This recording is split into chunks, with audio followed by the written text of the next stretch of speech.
하이델베르크 요리문답을 우리가 33번 우리가 살펴보도록 하겠습니다. 33번 질문입니다. 우리도 또한 하나님의 자녀인데 왜 그리스도를 하나님의 독생자라고 부릅니까? 라는 질문이에요. 이 하이델베르크 요리문답은 사도신경 구조로 되어 있어요.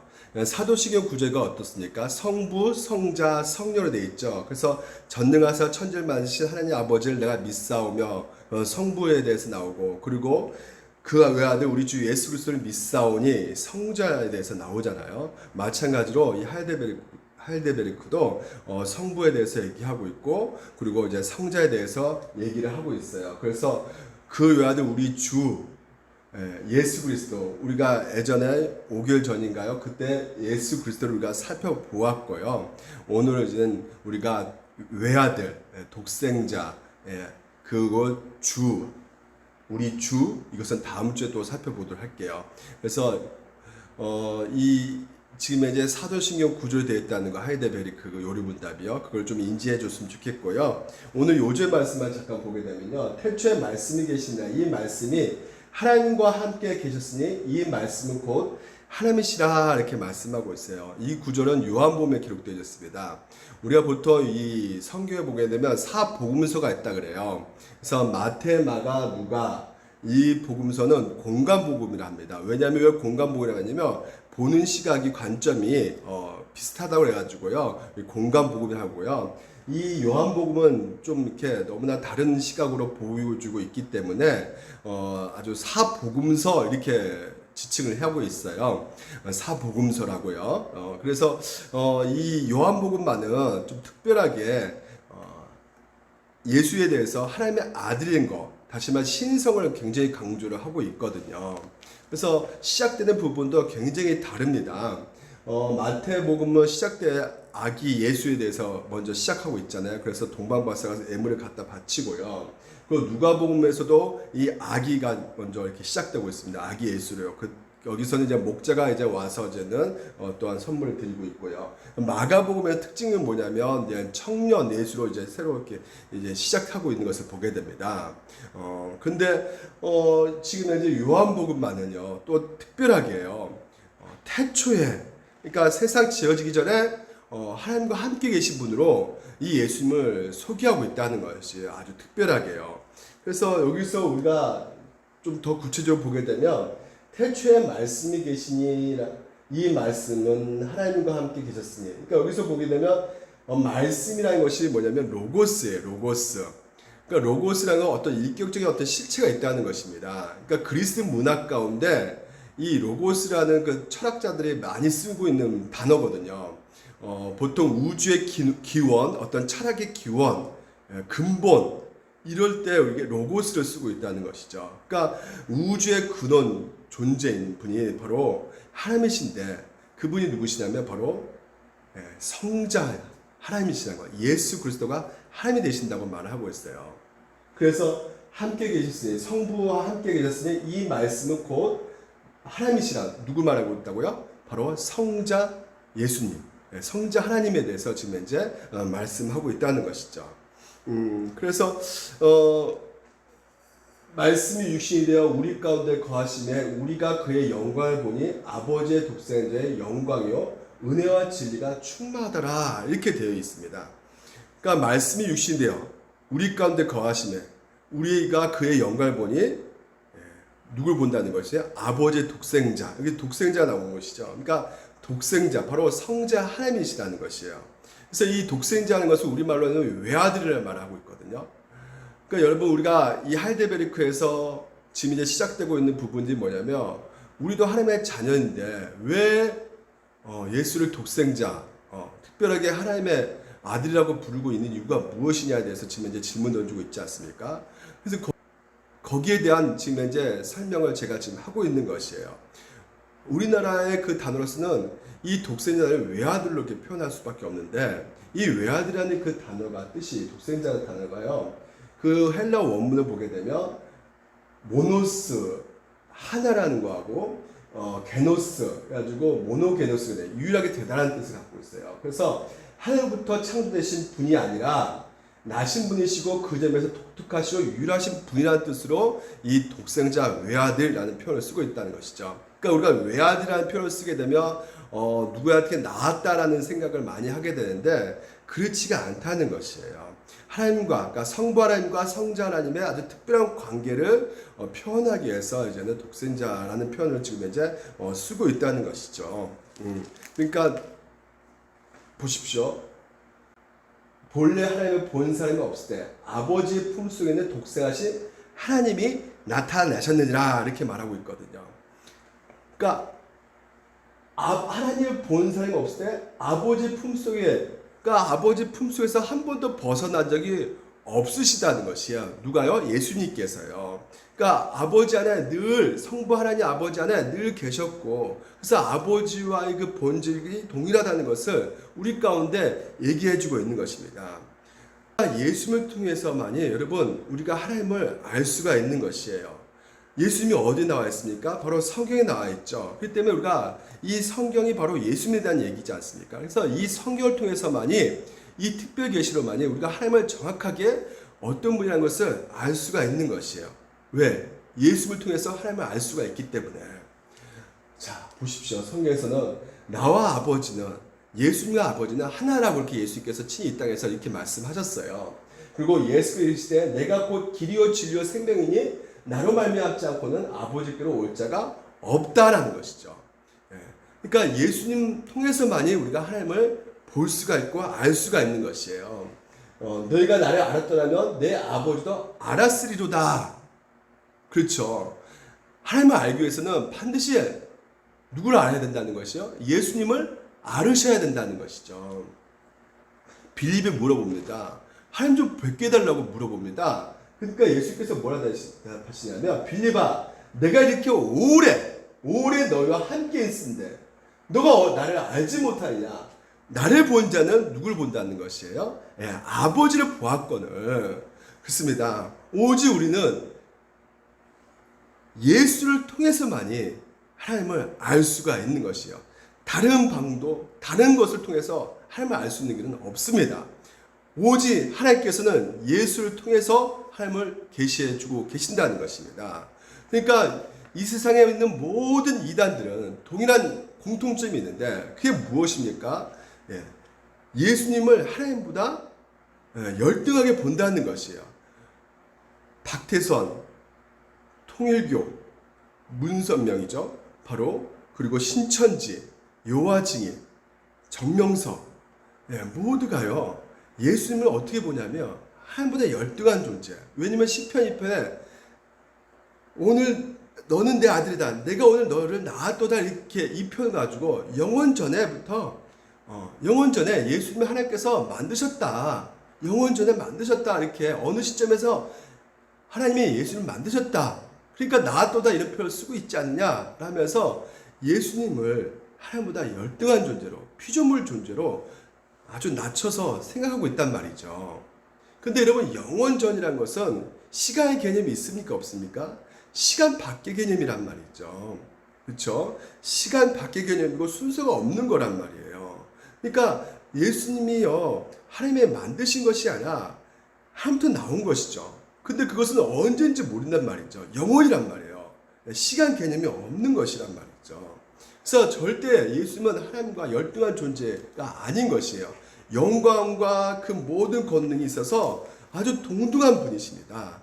요한복음에서 보게 되면요, 이 바리새인이 예수님을 막 비판을 하잖아요. 왜? 하나님의 아들이라 그러거든요. 예수님께서 하나님의 아들이라는데, 그러면 그 바리새인들이요, 하나님의 아들이기 때문에 하나님보다 열등한 존재구나 이렇게 인식했을까요? 아니에요. 하나님과 동등하다고 인식했던 거예요. 그래서 신성 모독죄로 예수를 집어넣는 것입니다. 하나님과 동등하다고 생각을 하고 있는 상태에서 야, 네가 신이야, 네가 어떻게 하나님이야 하면서 집어넣는 것이죠. 왜 그러냐면 그 당시만 해도 어떤 개념이 생각을 하고 있었냐면, 개의 새끼는 개고 고양 새끼는 고양이고 사람의 아들은 사람이고 하나님의 아들은 뭐가 되는 것이에요? 하나님이다라는 것을 인식을 하고 있었던 것이죠. 그래서 그분의 존재가요, 하나님과 동일 본질이며 그리고 그분의 권능과 영광이 하나님과 동등하다는 것으로 이렇게 예수님께서 말씀하셨고 그들은 그것이 도무지 받아들이지 않았기 때문에 신성모독죄로 집어넣었던 것입니다. 그래서 여러분 이 하이델베르크 요리분답에서 이 33분의 그 질문 가운데 대답을 어떻게 하고 있냐면 이렇게 대답하고 있어요. 그 이유는 그리스도께서만이 홀로 영원하고 본질적인 하나님의 아들이신데 비하여 우리는 그로 인하여 은혜로 하나님의 자녀들로 받아들여졌기 때문에 그렇다는 것이에요. 그러니까 우리가 어떤 존재냐면 그로 인해서 은혜로 하나님의 자녀 받아들인 존재, 입양되어진 존재란 말이에요. 우리가요. 누구로 인해서요? 그 은혜로 누구로 말미암아 예수 그리스도의 십자가의 그 은혜로 우리가 입양된 것이에요. 자, 성경이 이렇게 말하고 있습니다. 영접한 자 곧 그 이름을 믿는 자들에게는 하나님의 자녀가 되는 권세를 주셨으니, 그러니까 예수 그리스도를 말미암아 우리가 하나님의 자녀로 입양돼 가지고 하나님의 자녀로 이제 불려지게 되었던 것이죠. 그러면 그리스도도 하나님의 아들이고 우리도 하나님의 아들이라면 차이점이 뭐가 있느냐? 잠깐 비교해 볼게요. 예수는 하나님의 아들인 거 여러분 아시죠? 우리도 하나님의 아들이라고 좀 말할 수 있겠지만요. 예수는 죄가 있으세요, 없어요? 죄가 없으신 분이시란 말이에요. 죄가 없으신 분이에요. 그래서 유일하신 선의 기준점이 되시는 것이에요. 예수님만이. 그렇기 때문에 하나님과 동일한 본질입니다. 죄가 없기 때문에. 하지만 우리는 뭐가 있습니까? 죄가 있기 때문에 원래 우리는 어떤 존재냐? 본질상 진노의 자녀였단 말이에요. 그래서 우리는 어디를 갈 수밖에 없는 존재예요? 지옥불에 떨어질 수밖에 없는 그런 존재였던 것이죠. 자, 또 한번 비교해 볼게요. 고린도후서 4장에 보게 되면 그중에 이 세상의 신이 믿지 아니한 자는 마음을 혼미하게 하여 그리스도의 영광을 보며 강차 비치지 못하게 하미니, 그리스도는 뭐라 그래요? 하나님의 형상, 이렇게 말하고 있어요. 그리스도는 하나님의 형상으로 말하고 있어요. 근데 아담은 뭐야? 하나님의 형상이 아니죠. 뭐라고 표현합니까? 창세기 1장 20절에 하나님이 자기 형상 곧 하나님의 형상대로 아담을 창조하셨다 이렇게 말하죠. 그러니까 하나님의 형상대로 아담을 지음바 되는데 차이가, 엄청난 차이가 있는 것이에요. 형상대로 지음받았다는 것은 어떻다는 것이에요? 형상이 잃어버릴 수도 있다는 것이에요. 본질이 아니기 때문에 잃어버릴 수 있지만 예수는 뭐예요? 형상 자체란 말이에요. 본질이란 말이에요. 그러니까 잃어버릴 수 있어요? 없어요? 잃어버릴 수가 없는 것이죠. 그런 똑같이 하나님의 아들이지만 그런 예수님과 나오는 차이가 이렇게 벌어지고 있으면 우리가 인식을 하고 있어야 된다는 것입니다. 그래서 우리는 어떻게 이 본질의 진노의 자녀가 하나님의 아들이 되었는가?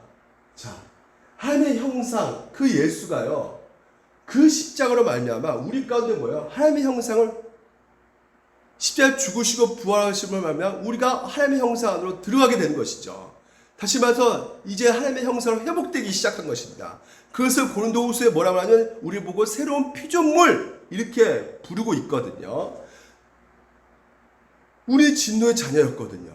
그러니까 이 진노의 그 모든 것을 누가 또 가져가셨어요? 예수님께서 다 짊어지셔서 십자가에 죽으셨단 말이에요. 그래서 이것이 플러스 돼가지고요. 우리가 어떻게 된 겁니까? 하나님의 자녀라고, 입양된 자녀라고 우리가 불려지게 되었다는 것이죠. 이런 놀라운 그 은혜. 그래서 여러분, 입양되었다고 해서 같은 혈족, 핏줄하고는 좀 차이가 있지 않을까? 친아들과는 좀 차이가 있지 않을까라고 생각하지만, 그래서 보통 입양할 때 고아원에서 어떻게 입양합니까? 뭐 돈을 주고 데리고 오든지 아니면 뭐 물론 이렇게 그냥 데리고 오든지 하지만요. 하나님께서는 우리 입양시킬 때 엄청난 큰 고통을 받으셨어요. 뭐예요? 예수 그리스도 하나밖에 없는 아들을 죽이시면서까지 우리를 입양시켰단 말이죠. 그러니까 이것은 너무나 충격적인 거예요. 이건 어떻게 설명이 안 되는 것입니다. 은혜로밖에는 설명이 안 되는 것이에요.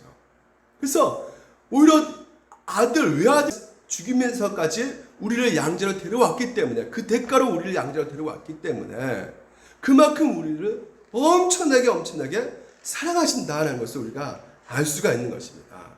때로는 우리가 비록 죄를 짓고 남들에게 욕먹고 연약하고 쓰러진다 할지라도 하나님께서는 기꺼이 경과하지 못한 우리들을 위해서 자기 아들을 내어주셨다는 것이에요. 그래서 우리는 언제나 그 예수 그리스도에 의해서 담대하게 우리가 하나님 앞에 그 사랑 가운데 나아갈 수가 있게 되는 것입니다. 또 어떤 상황 가운데서도 우리가 주님의 말씀을 우리가 들을 수가 있게 되었고, 그 말씀을 통해서 하나님의 뜻을 우리가 더욱더 알아갈 수 있게 되었단 말이죠. 그 은혜를 누린 자는요, 그 특권을 누린 자는 우리가 하나님 말씀대로 살아가는 것이죠.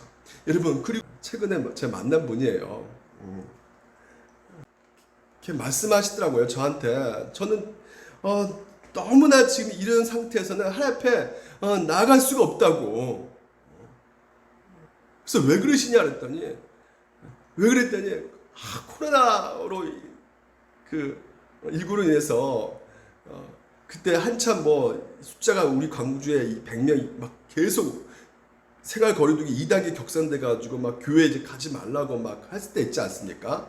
근데 기어이 교회를 가가지고요, 그 둘째 동생이 불신자인데 막 대판 싸웠다는 것이에요. 아니, 지금 정부에서 가지 말라고 하는데 그냥 집에서 드리라고, 가정 예배를 왜 지금 굳이 교회 가서 예배당 교회당 가가지고 예배를 드리느냐. 근데 그분은 성정 중심이에요. 성정 중심. 그래가지고 아니다, 성전에 들어가서 예배를 해야지 하나님이 받으신다. 죽으면 죽으라고, 나는 가야 된다. 그래서 예배를 방해한 너는, 이 불신자 너는 사탄 마귀다 하면서 싸운 거예요. 사탄 마귀라고. 그래서 자기는 예배 드릴 자격이 없다고 하면서 싸우고 나서, 그래서 제가, 아니, 어느 곳에 하나님이 임재하신다. 불신자 아무것도, 그 동생을 위해서 기꺼이 좀 희생할 수 있지 않느냐. 그래서 예배 드리는 거, 그게 중요한 것보다 성경 마태복음에 먼저 가서 화해하라고 그랬다. 형제를 화해하고, 원한관계 있거든 그것을 풀고 와서 예배 드려야지만 내가 받겠다고 하나님께서 말씀하셨기에 먼저 가서 화해를 하라고 이렇게 말씀을 했어요. 그렇습니다.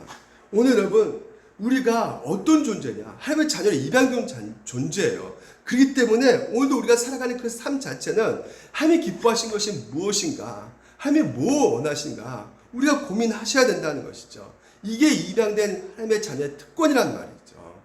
여러분, 그리고 또 그 입양된 자로서 누릴 수 있는 특권이 바로 하나님께서 우리를 늘상 지켜주시고 보호하시고 궁리를 입혀주신다는 걸, 오늘 여러분들 그것을 믿으셔야 됩니다. 우리는 언제나 하나님의 보호 아래 있다는 거, 여러분 기억하셔야 돼요. 그래서 우리가 때로는 필요하고 궁극한 것들 있지 않습니까? 부족한 것들 하나님께서는 다 알고 계신다는 것이에요. 그래서 채워주신다는 것이죠. 우리 애원이, 민석이 보면 먹을 거 입을 것 때문에 걱정한 그 표정 한 번도 본 적이 없어요. 왜 그럴까요? 그런 거 왜 고민하지 않죠? 바로 아버지, 엄마가 다 공급해 주신다는 것을 다 알고 있기 때문에 그런 고민하지 않단 말이죠. 그래서 시편을 보게 되면 하나님께서 뭐라고 하냐면, 빨간 것이 나를 눈동자같이 지키시고라는 거예요. 그러니까 눈동자에 집어넣었다는 거예요, 자기 자녀들을요. 그만큼 하나님께서 여러분을 지키시고 보호하고 계신다는 것을 여러분들 믿으시기 바랍니다. 그 어마어마한 특권을 여러분들이 가지고 있단 말이에요. 그래서 그리스도 인해서 입양된 그리스도인들은요, 이제는 담대히 하나님 앞에 보호자에 나아갈 수 있다는 거, 이것은 엄청난 축복입니다. 세상에 그 어떤 사람도 하나님 앞에 나갈 수가 없어요. 하나님을 볼 수가 없습니다. 왜요? 우리는 죄이고 하나님은 거룩하신 분이시기 때문에. 태양에 우리가 가면 어떻게 됩니까? 다 죽어버려요. 똑같습니다. 그러니까 이 출애굽한 그 이스라엘 백성들이 그 시내산에서 하나님을 만나지 못하고 당신 가서 만나라고 하지 않습니까? 왜? 우리가 도무지 볼 수가 없다는 거예요, 하나님을. 그러니까 지통계시 받으면 죽어버리는 거예요, 여러분. 그래서 이 모세가 중보자로서 하나님 대신 그 십계명을 받은 것처럼 예수님께서 중보자 되셔가지고 오늘도 그 예수님을 알냐면 우리가 하나님 앞에 나가게 되었다는 것이에요.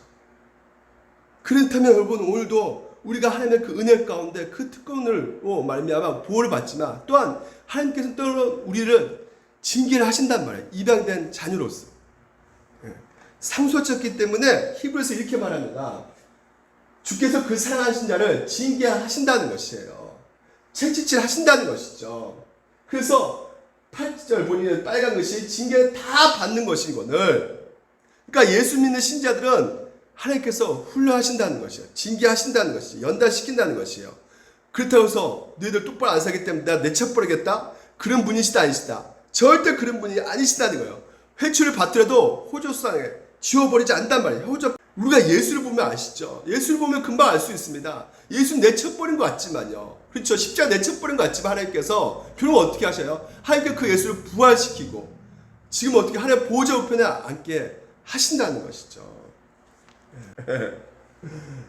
그래서 사생자 너에게 그것이 없으면 너에게 그 징계 그런 연단 훈련이 없으면 너희들은 아들이 아니라고 말을 하고 있단 말이죠. 마찬가지입니다. 오늘 그래서 예수님께서 이렇게 우리를 끝까지 지켜주고 보호하고 계시기에 우리가 주를 포기하지 않고 인내하면서 그 믿음으로 끝까지 인내하면서 하나님의 선하심을 기대하면서 믿고 나아가는 것이에요. 이게 바로 견인이라는 것입니다. 끝까지 하나님을 붙잡고 나아갈 수 있게 하는 것, 그 모든 것이 하나님의 은혜라는 것입니다. 하나님의 은혜 없으면 우리가 하나님의 보호하심이 없으면 우리가 하나님을 붙잡을 수도 없고 하나님을 의지할 수도 없는 것이에요. 그래서 하나님은 그 자녀들에게 은혜를 배제하지 않으시고 끝까지 은혜를 베풀어 주신 것이다. 무엇보다도 성령께서 오늘 우리 가운데 입양된 자녀들 그 특권을 또 주시는 것이 무엇이냐면 이 성령을 우리 가운데 보내주셔서 하나님은 어떤 분이신가, 그건 무엇이 옳고 무엇이 그린지를 우리 가운데 알려주신다는 것이죠. 그래서 아들처럼 살 수 있게끔 하신다는 것이에요. 자, 너희가 아들임으로 입양된 아들임으로 하나님이 그 아들의 영을 우리 마음 가운데 보내사 이제 우리가 어떻게 해야? 아빠 아버지를 부를 수 있게 되었다는 것이에요. 너희는 다시 무수한 종의 영을 받지 아니하고 양자의 영을 받았으므로 우리가 이제는 아빠 아버지라고 부르게 됐다는 거야. 아버지, 하나님은 이제는 아버지라고 부를 수 있게 되었다는 것이죠. 그래서 성령의 친히 우리의 영과 더불어 우리가 하나님의 자녀인 것을 증언해주고 계신다는 것입니다. 이제는 우리가 아버지 성령께서 이렇게 오늘도 우리 가운데 역사하셔가지고 아버지를 부르게 되는 것인데 이것은 하나님의 자녀로서 이미 다 완성된 것이 아니라 이제부터 시작이라는 것이에요. 언제 궁극적으로 완성돼요? 예수님이 다시 오실 때, 재림하실 때 근본적으로 우리가 완성되지만 이 땅에서 결국 우리가 살아갈 때는 이 육신의 몸을 입고 있기 때문에 끊임없이 유혹을 받게 되는 것이고 죄된 본성 때문에 우리는 끊임없이 그 죄 가운데 또 넘어지고 쓰러질 때가 있단 말이에요. 하지만 하나님께서는 우리 가운데 산소망을 주고 계시기 때문에 그 산소망을 끝까지 붙잡고 산소망이 뭐라 그랬어요? 새하늘과 새 땅 하나님 나라가 이미 우리 가운데 주어졌다는 것을 알고 이제는 오늘 아직 완성된 그 하나님 나라를 바라보면서 그 산소망 가운데 그것을 붙잡을 때마다 오늘 여러분 가운데 위로가 되는 것이고 그것이 소망이 되는 것입니다. 그래서 여러분 이 하나님의 입양된 그 특권을 여러분 누리셔야 되는 것이에요. 또 하나는 입양된 자녀로서 누릴 수 있는 특권이 여러분이 이제는 신분만 변화되는 것이 아니라 행동도 변화되게 되었다는 것이죠. 하나님이 미아하신 자들을 또한 그 아들의 형상을 본받게 하기 위해서 모범으로 보여주고 있는 분이 누구다? 바로 많은 형제 중에서 마다를 대게 누굴요? 미리 정하시되 그가 누굽니까? 바로 예수 그리스도를 모범으로 하나님께서 우리 가운데 보여주셨다는 것이에요. 다시 말해 예수 그리스도를 닮아가게끔 하나님께서는 예수를 우리 가운데 보여주셨다는 것이죠. 모범은 목사도 아닙니다. 절 본받으면 안 됩니다. 그러니까 많은 사람들이 왜 실족하느냐? 사람을 쫓아가기 때문에 실족하는 것이에요. 오늘 하나님께서 우리 가운데 본받은 자 딱 보여주신 분은 하나밖에 없어요. 목사 아닙니다. 사람 아니에요. 오직 예수 그리스도 딱 한 분밖에 없음을 여러분들 기억하셔야 됩니다. 그렇지 않고 저 사람 인격이 좋고 뭐가 좋고 결국은 실족하게 돼 있어요. 사람은 잿덩어리입니다. 본받을 대상이 아니에요. 오직 우리가 본받을 대상은 예수 그리스도 한 분밖에 없음을 여러분들 믿으시기 바랍니다. 우리는요 늘 죄가 있어가지고요 어느 순간에 하나님 말씀을 알면서도요 내 멋대로 살아가는 그 본질상이 어떤 그런 악함이 우리 가운데 있어요. 구원파를 보십시오. 구원파가 그러니까 구원파적인 어떤 신학이 우리 가운데 있다니까요. 나 이제 천국 갔으니까 내 예수 믿었으니까 나 회개 안 해도 돼. 나 이제 구원받았으니까 나 마음대로 살아야 돼. 이런 신앙이 우리 가운데 있다니까요. 근데 여러분 영원히 구원받았다는 것은 결국 무엇을 말하고 있는 것입니까? 영원히 구원받았다는 것은 내가 이제는 하나님께 통치를 받게 되었다는 것이죠. 이제 하나님은 나를 다스린다는 것이죠. 천국은 뭐예요? 하나님이 통치하는 곳이 바로 천국이잖아요. 그래서 여러분 이제는 하나님의 자녀가 되었다는 것은 내가 이제 새로운 신분을 받게 되었다는 것이에요. 내가 하나님의 자녀가 되는 것은 이제 새로운 아버지를 모시게 살게 되었다는 것이에요. 이제는 옛집에서 벗어나서 이제 새 집에 와가지고 입양된 그 집에 와가지고요. 이제 그 입양된 그 집의 문화에 따라서 내가 이제 살게 되었다는 것이죠. 옛 습관 버려버리고 그 집의 문화와 그 습관들을 우리가 살게 되었다는 것이에요. 근데 그것 이제는 어떻게 되는 거예요? 그 집에 왔으니까 천국에 왔으니까 어떻게 우리가 누려야 되는 거죠. 그 생명의 풍성함을 누리셔야 되는 것이죠. 근데 그걸 놓쳐버리니까 나 이제 천국 가면 되니까 나 괜찮은데 마음대로 그래서 다시 옛 습관으로 가는 사람들이 얼마나 많은데요. 우리는 언제든지 그런 여지가 있을 수가 있단 말입니다. 그래서 이단들 보십시오. 아니 뭐 이단뿐만 아니죠. 세상에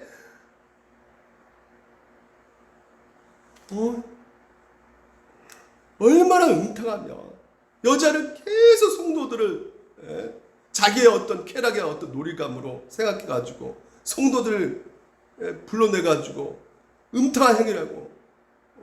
여기가 내가 하나님인데 나랑 같이 함께하고 있으니까 에덴 동산이야. 옷 벗어. 그래서 지금 현재 감옥에 있잖아요. 지금 현재 이마희도 지금 현재 구속됐습니다.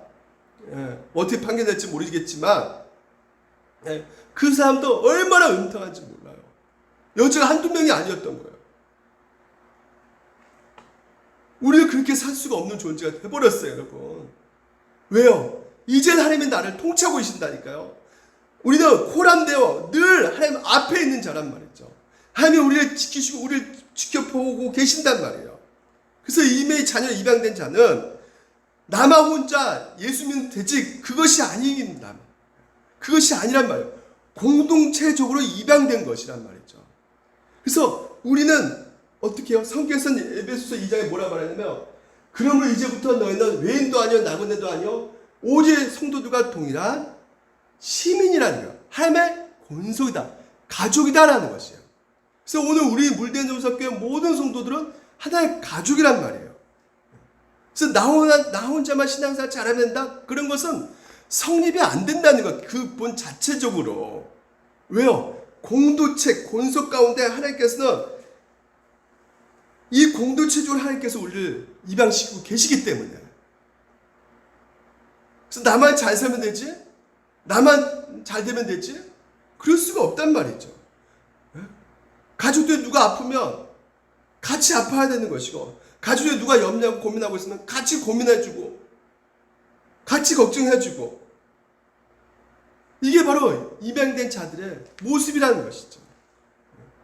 그러니까 하나님께서는 부부, 남자만 지으신 것이 아니잖아요. 여자도 같이 함께 해주셔서 하나로 해주셨단 말이에요. 하나로.